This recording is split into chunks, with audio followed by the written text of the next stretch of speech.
मोदी है तो मुमकिन है, ये नारा जो बीजेपी ने दिया था, अब वो मोदी है तो अडानी के लिए सब कुछ मुमकिन है में बदल गया है। और ये नया नारा कांग्रेस की तरफ से दिया गया है। 2023 में हिंडनबर्ग की रिपोर्ट में भारत के अरबपति और अडानी ग्रुप ऑफ इंडस्ट्रीज के मालिक गौतम अडानी पर गंभीर आरोप लगाए गए और तब से इसे लेकर विवाद लगातार बढ़ता जा रहा है। इस मुद्दे को राजनीतिक बनते बिल्कुल भी देरी नहीं हुई। पीएम मोदी और अडानी के रिश्तों पर सवाल उठने लगे। पीएम मोदी की अडानी के साथ तस्वीरें भी वायरल होने लगी। विपक्षी दलों ने मोदी सरकार पर अडानी को फायदा पहुंचाने के आरोप लगाए। कांग्रेस सांसद राहुल गांधी ने तो मोदी सरकार को मोडानी सरकार तक कह दिया। लेकिन यह विवाद यहीं नहीं रुका। लोकसभा चुनाव में जहां राजनीतिक दलों में बयानबाजी का अहम मुद्दा बन गया मोदी अडानी का ये रिश्ता, तो वहीं अब इस पर नए खुलासे सामने आए हैं।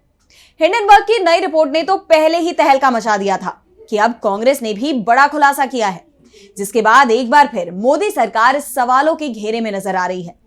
सवाल ये उठ रहे हैं कि क्या राहुल गांधी के दावे सच हैं? क्या मोदी सरकार अडानी को फायदा पहुंचाने की कोशिश कर रही है? क्योंकि कांग्रेस ने जो तथ्य पेश किए हैं वो काफी हद तक इस तरफ ही इशारा कर रहे हैं। तो कैसे मोदी अडानी के रिश्तों के बीच गरमाई सियासत, इसी पर आज हम करेंगे चर्चा। नमस्कार, मैं आराधना। तो शुरू करते हैं हमारी आज की ये स्पेशल रिपोर्ट। 10 अगस्त को हिंडनबर्ग ने दावा किया कि भारत में कुछ बड़ा होने वाला है और 11 अगस्त को हिंडनबर्ग ने अडानी घोटाले से जुड़ा एक और खुलासा कर दिया। लेकिन खुलासों की ये कड़ी यहीं नहीं रुकी। 2 दिन बाद 14 अगस्त को कांग्रेस ने एक और बड़ा खुलासा किया, जिसके बाद एक बार फिर अडानी और पीएम मोदी सवालों के घेरे में नजर आ रहे हैं। कांग्रेस लंबे वक्त से अडानी को लेकर मोदी सरकार पर हमलावर है और अब तो पार्टी ने तथ्यों समेत सवाल उठाए हैं। कांग्रेस महासचिव जयराम रमेश ने अपने एक्स हैंडल पर विद्युत मंत्रालय के दिशा निर्देशों की एक कॉपी शेयर की है, जिसके तहत आयात किए गए कोयले से बनाई गई बिजली को अब कंपनियां भारत में ही बेच सकती हैं। अब सवाल यह उठता है कि आखिर सरकार के इस फैसले से अडानी को क्या फायदा मिलेगा? तो इसका जवाब भी जयराम रमेश की ट्वीट में ही दिया हुआ है। जब उनके पसंदीदा टेम्पो वाले के हित शामिल होते हैं तो नॉन बायोलॉजिकल पीएम बिजली की गति से आगे बढ़ते हैं। अडानी झारखंड में बिजली पैदा करने और बांग्लादेश को आपूर्ति करने के लिए ऑस्ट्रेलिया से कोयला आयात करता है। यह एकमात्र कंपनी है जिसे बिजली खरीद समझौते के माध्यम से ऐसा करने की अनुमति दी गई है, जो बहुत विवादास्पद रहा है। और अब कंपनी को यह बिजली भारत में ही बेचने की अनुमति मिल गई है। जयराम रमेश के इस एक ट्वीट में न जाने कितने ही तंज भरे हुए हैं, नॉन बायोलॉजिकल पीएम से लेकर टेम्पो वाले तक। लेकिन हम यहां पर बात करेंगे ऑस्ट्रेलिया से कोयला आयात की। तो इसे लेकर भी विवाद पहले से ही चला आ रहा है। यहां तक कि इसे लेकर सीजेआई डीवाई चंद्रचूड़ को एक चिट्ठी भी लिखी गई।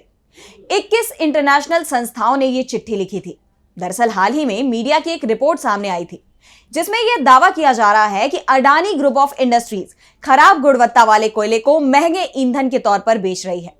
यह कोयला ऑस्ट्रेलिया से ही आयात किया जाता है, जिसके बाद अडानी पर सवाल तो उठे ही, साथ ही कार्रवाई का दबाव भी बनता दिखाई दिया। और अब तो कंपनी को आयातित कोयले से बनी बिजली भी भारत में ही बेचने की इजाजत दे दी गई है और अडानी इकलौती कंपनी है जिसे यह सुविधा मिली है। ऐसे में सवाल यह उठता है कि सरकार एक ही उद्योगपति पर इतनी मेहरबान क्यों है? क्यों केवल अडानी को ही सरकारी समझौते के जरिए कोयला आयात करने की इजाजत दी गई? कांग्रेस के सवाल इस बार मोदी और अडानी दोनों पर ही भारी पड़ते दिखाई दे रहे हैं। जयराम रमेश यही नहीं रुके। थोड़ी ही देर बाद उनका एक और ट्वीट सामने आया। इस बार सवाल केंद्र की मोदी सरकार पर तो नहीं, लेकिन गुजरात की बीजेपी सरकार पर जरूर उठे।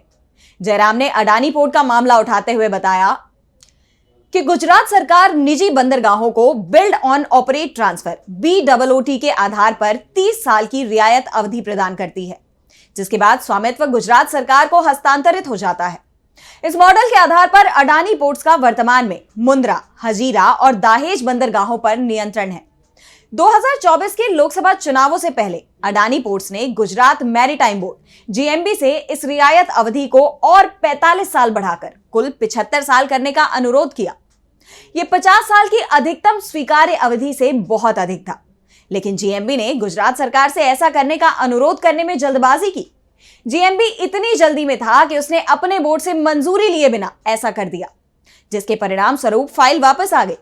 GMB बोर्ड ने सिफारिश की कि गुजरात सरकार 30 साल की रियायत के पारित होने के बाद अन्य संभावित ऑपरेटरों और कंपनियों से बोलियां आमंत्रित करके या अडानी के साथ वित्तीय शर्तों पर फिर से बातचीत करके अपने राजस्व हितों की रक्षा करे।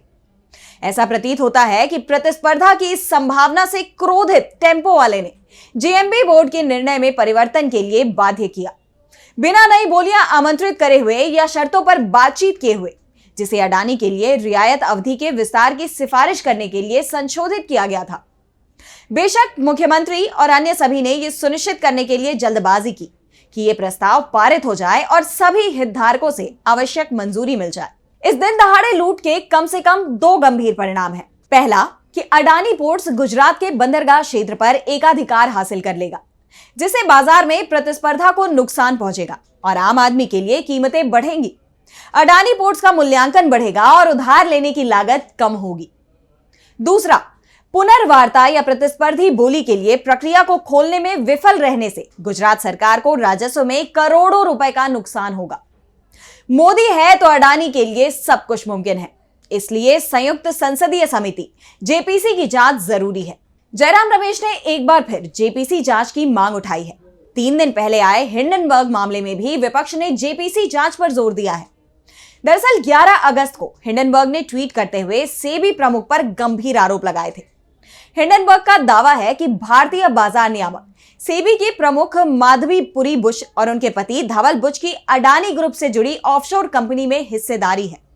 बुच और उनके पति की मॉरिशस की offshore company global dynamic opportunity fund में हिस्सेदारी है, जिसमें गौतम अडानी के भाई विनोद अडानी ने अरबों डॉलर निवेश किए हैं। इस पैसे का इस्तेमाल अडानी ग्रुप के शेयरों के दामों में तेजी लाने के लिए किया गया था।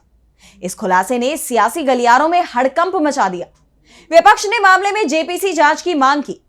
कांग्रेस ने इस घोटाले को अडानी मेगा स्कैम कहते हुए सेबी पर इसकी जांच करने से कतराने का आरोप लगाया। तो आम आदमी पार्टी ने तो निष्पक्ष जांच के लिए पीएम मोदी के इस्तीफे की ही मांग कर दी। तो राहुल गांधी ने कहा कि देश भर के ईमानदार निवेशक सरकार से सवाल पूछ रहे हैं, सेबी की अध्यक्ष माधवी पुरी बुश ने अभी तक इस्तीफा क्यों नहीं दिया? अगर निवेशक अपनी मेहनत की कमाई खो देते हैं तो इसके लिए कौन जिम्मेदार होगा? प्रधानमंत्री मोदी, सेबी अध्यक्ष या गौतम अडानी? सामने आए नए और बेहद गंभीर आरोपों के मद्देनजर क्या सुप्रीम कोर्ट इस मामले की फिर से स्वतः संज्ञान लेकर जांच करेगा? इससे पहले जनवरी 2023 में हिंडनबर्ग रिपोर्ट आई थी, जिसमें हिंडनबर्ग ने अडानी पर शेल कंपनियों के जरिए शेयर मैनिपुलेशन के आरोप लगाए थे, जिसके बाद सेबी ने अमेरिकी कंपनी हिंडनबर्ग को कारण बताओ नोटिस जारी किया था और अब हिंडनबर्ग ने अडानी घोटाले में सेबी की ही संलिप्तता के आरोप लगाए हैं। उस वक्त भी इस रिपोर्ट ने विपक्ष को मोदी सरकार को घेरने का बड़ा मुद्दा दे दिया था। भारत जोड़ो न्याय यात्रा से लेकर लोकसभा चुनाव की रैलियों तक इसे लेकर विपक्ष पीएम मोदी और सरकार पर हमलावर रहा। कांग्रेस का आरोप था कि पीएम मोदी देश की सारी संपत्ति देश के गिने चुने उद्योगपतियों को सौंप रहे हैं, निजीकरण के जरिए अपने दोस्तों को फायदा पहुंचाने की कोशिश कर रहे हैं। और जब इसका तोड़ बीजेपी को नहीं मिला तो बौखलाहट में पीएम मोदी ने भी अंबानी अडानी का नाम लेते हुए कह दिया कि कोई ना कोई चोरी का माल टेम्पो भर भर कर आपने पाया है। लेकिन इस पर भी वो खुद ही घिर गए। कांग्रेस ने पलटवार करते हुए कहा कि जब आपको पता था कि टेम्पो भरकर माल आया है तो आपकी ईडी सीबीआई कहां थी? क्यों नहीं डलवाए गए छापे? अडानी को लेकर तो मोदी सरकार पहले से ही विवादों में घिरी थी।